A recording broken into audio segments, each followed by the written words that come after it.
Wardrobe malfunctions that are pretty obvious, but no one noticed. Making a film is a vast, multi-dimensional process, and costuming is just a tiny part of it. Still, that aspect requires a lot of effort from a variety of individuals and agencies. First, costumers must investigate the time period of the film and determine what's historically correct. They design a costume, and the director may accept or reject it, as well as add whatever subtlety they choose. The performers must next dress appropriately, and the hair and cosmetic staff must style the actors correctly. Then there's a crew that needs to make sure the performers appear the same in every frame, and editors who have to spot anything that the post-production team missed. Overall, there are several ways for movie costume blunders to occur, and they occur more often than you may expect. Raiders of the Lost Ark. A Cairo local is wearing jeans. Except for one blunder, Steven Spielberg's debut movie in the Indiana Jones series is a masterpiece. A guy in jeans and a t-shirt goes by while Indy is nursing a drink after believing he's just lost the love of his life. Locals in Cairo, Egypt didn't dress in this manner in the 1930s. Fortunately, the scenario is so compelling that most viewers will overlook this egregious wardrobe error. Glory. A Civil War soldier sports a watch. Glory is maybe the most powerful Civil War film ever created. There were no digital wristwatches in 1863. Wristwatches, in fact, would not be worn for another 53 years. This may have been an extra who neglected to commit to his role, but it's astonishing that it ended up in the finished result. Braveheart. Kilts were not yet invented. Mel Gibson's Scottish military epic has become as iconic as the Scottish kilt, which didn't become popular until the 16th century. Braveheart takes place in the 13th century. Although the Scottish face paint is historically correct, it wouldn't have been worn at the same time as the famed kilts. Dirty Dancing. Short shorts were not yet popular. Nobody puts baby in a corner, or evidently in historically correct attire.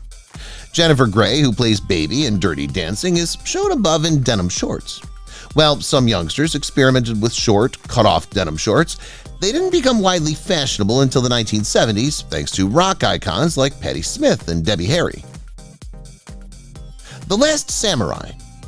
Tom Cruise's armor was antiquated. In The Last Samurai, Tom Cruise portrays a former U.S. soldier who confronts Japanese samurai warriors in 1870. The costume crew apparently didn't believe the armor of the 19th century samurai was stylish enough, so they dressed Cruise and his buddies with armor from 2 centuries earlier.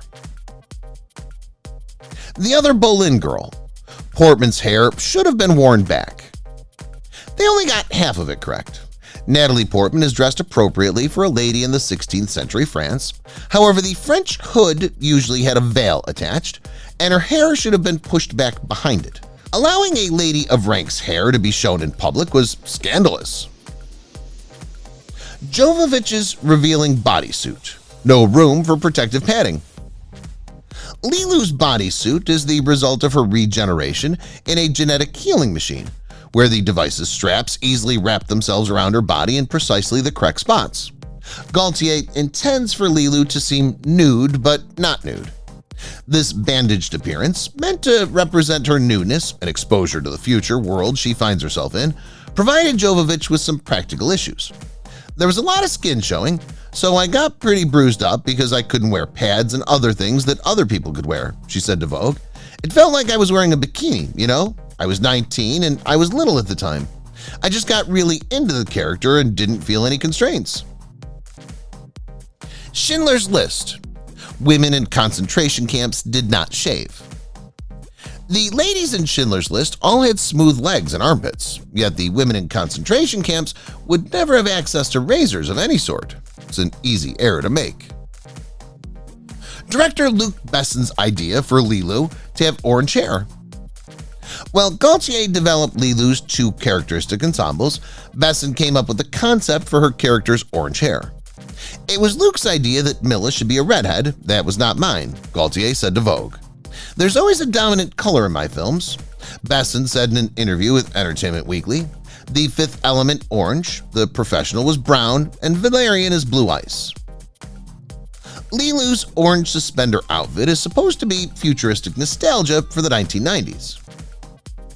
While Besson and Gaultier discussed how to establish the film's aesthetic, Gaultier asked Besson how he defined the future. "I spoke with Luke about what is futuristic, and we decided that there could be elements of today," Gaultier said. "You could even imagine a future where there are only retro clothes. Anything's possible." The idea of fusing the present, the past, and the future is best illustrated by Lilu's bouncy orange suspenders, which she wears throughout the second half of the movie, along with a white crop top and a tight gold leggings. Back to the future. This guitar was not yet invented. Marty McFly, played by the legendary Michael J. Fox, performed Johnny B. Goode on an ES-45 model Gibson guitar at one point in the most famous sequence from one of the best movies of all time. It's a pretty amazing guitar, although it was produced in 1958. The film is set in 1955, as they repeatedly emphasize. Pirates of the Caribbean. The British Navy was not scarlet. The Redcoats are on their way, and a couple of decades early. Although the first Pirates of the Caribbean film was set in the 1720s, the renowned Redcoats were not distributed to British troops until 1747. Men still wore red, but it was a deeper, less costly tint called madder red prior to that. Officers and sergeants were the only ones who wore scarlet jackets. Pirates of the Caribbean. Pirates don't wear cowboy hats. This extra either arrived on the wrong set or forgot to put his costume. In the same Pirates film, he may have seen in the background wearing a cowboy hat and a white t-shirt. "My man, you're in the wrong place. The ocean has no cows," unless he's dealing with sea cows. The Empire Strikes Back. Han Solo is unshackled and then shackled and wears a jacket.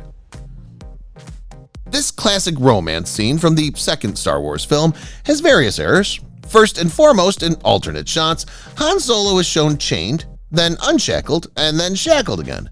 And in the transition to the scene when he's frozen, he's unshackled again.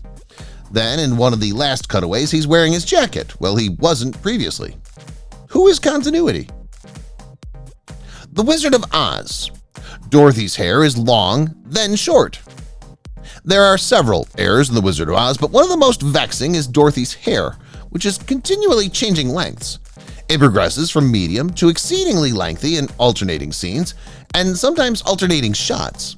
This is because movies are virtually never filmed in sequence, and reshoots are sometimes needed.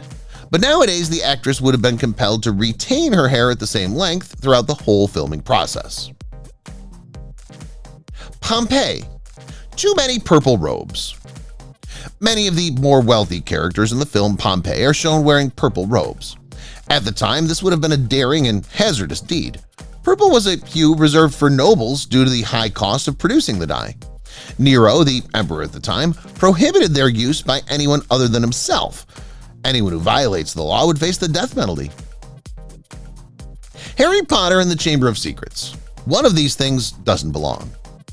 In the second Harry Potter film's duel sequence, someone who is clearly not a kid stands among Harry's classmates. It's a member of the team. The editor darkened the backdrop so much that he is scarcely visible. They reason that by doing so, they wouldn't have to reshoot the sequence, but he's still visible if you know where to look. Jurassic Park. Grant's hair is combed. Jurassic Park is a beautifully photographed film. It still meets special effects standards today, more than 30 years later. This is due in part to the meticulous attention to detail that went into the fabrication of their massive animatronic T-Rex. Is there anything I overlooked? One of the main actors' hair was good in one scene, but unkempt in the next. Even if it's their greatest error, the editing staff deserves a gold medal all around.